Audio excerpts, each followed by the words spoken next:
The very best geology mining poem ever was written by Robert Service,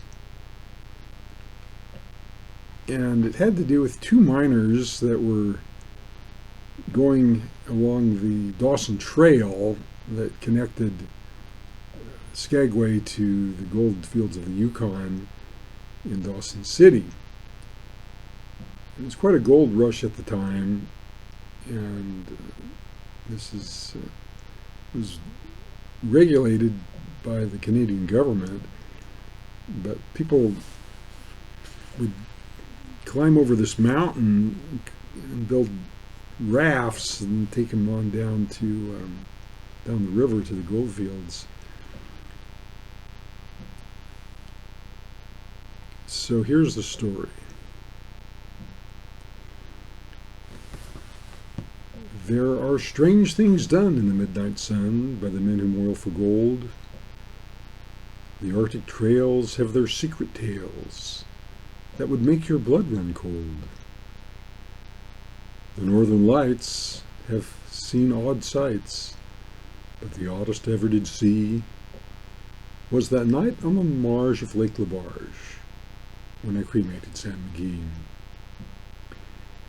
Now, Sam McGee was from Tennessee, where the cotton blooms and blows.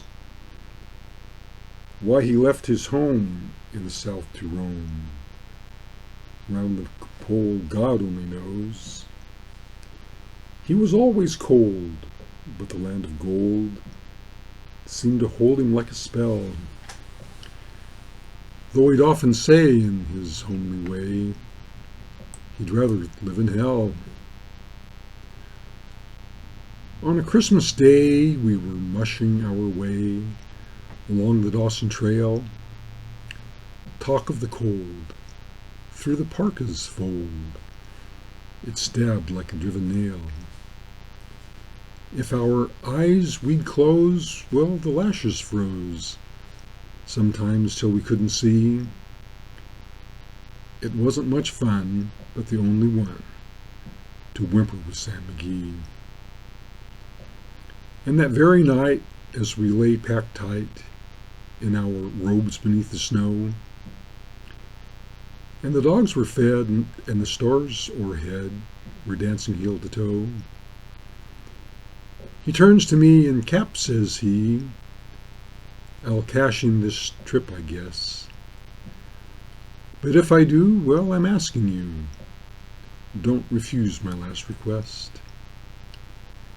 Well, he seemed so low that I couldn't say no, and he says with a sort of moan, "It's the cursed cold, and it's got right hold, and I'm chilled clean through to the bone.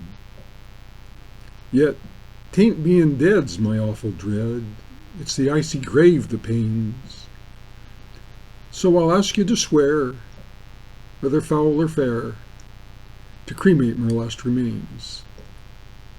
Well, pal's last need is a thing to heed, and I swore I would never fail. We were up and gone at the streak of dawn, but God, he looked ghastly pale. He crouched in his sleigh and he raved all day of his home in Tennessee. But before nightfall, a corpse was all that was left of Sam McGee. There wasn't a breath in that land of death, and I hurried, horror-driven, with a corpse half hid that I couldn't get rid because of the promise I'd given. It was lashed to the sleigh, and it seemed to say, "You may tax your brawn and brains, but you promised true, and it's up to you to cremate my last remains."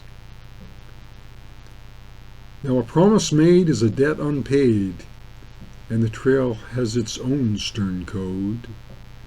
In the days to come, though my lips were dumb, in my heart how I cursed that load. In the long, long nights, 'neath the lone firelight, with the huskies round in a ring, howling out their woes to the homeless nose. God, how I cursed that thing. And every day that quiet clay seemed to heavier and heavier grow. But on we went, though the dogs were spent, and the grub was getting low. And the trail was bad, and I felt half mad, but I swore I would not give in. And I'd sometimes sing to the hateful thing, and it hearkened with a grin. Till we came to the marge of Lake Labarge, and there a derelict lay.